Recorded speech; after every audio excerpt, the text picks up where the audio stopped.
tous à gauche, mais vous savez pertinemment qu'on n'entend pas chez les journalistes le même discours en plateau, par exemple, puisqu'on est là sur un plateau, que dans la vraie vie. Alors qu'est-ce qui joue? C'est la pression, pas forcément de la hiérarchie, hein, de la corporation. Oui. Ah bah voilà. Ah, je suis d'accord avec vous. C'est que moi, je vois parfois des journalistes, je vois des journalistes interroger Éric Zemmour et ils l'interrogent pour la profession, pour dire je suis mais c'est vrai, camp.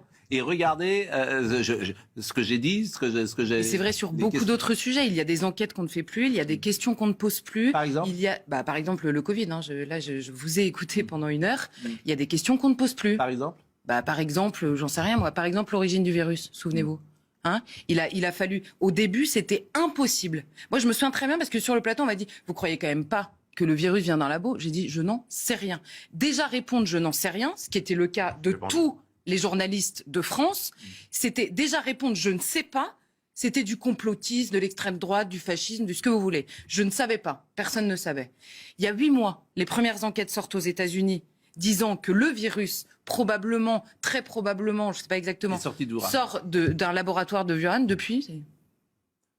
Ah bah oui. C'est difficile d'étayer, mais on ne sait pas si c'est volontaire ou pas. Non mais que ce soit difficile d'étayer, simplement, c'est difficile de faire une enquête en. Je vous prends cette. Non mais ça c'est autre chose. Peut-être y arriverait parce que lui. Oui mais c'est difficile à condition qu'il y ait un bon restaurant. Non mais parce que vous me demandez un exemple. Vous, par exemple. Pareil, sur la question des non-vaccinés, cette différence qui est faite entre anti-vax et non-vaccinés. Il n'y a que sur ce plateau qu'on l'a fait déjà, pour commencer.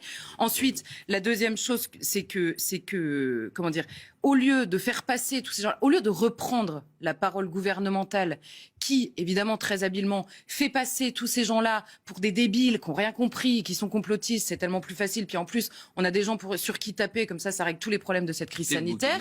Au lieu de reprendre à son compte, ce qui n'est pas exactement le métier d'un journaliste, on peut aller comprendre pourquoi, on peut aller sans doute accepter très humblement qu'il y a des questions posées par ces gens-là qui sont extrêmement légitimes. On peut juste préciser que tout le monde dans ce pays n'a pas le même risque par rapport au virus. On peut simplement préciser que de l'histoire de la Ve République, jamais de la vie, on a entendu un président de la République parler comme ça de gens qui n'ont pas contrevenu à la loi.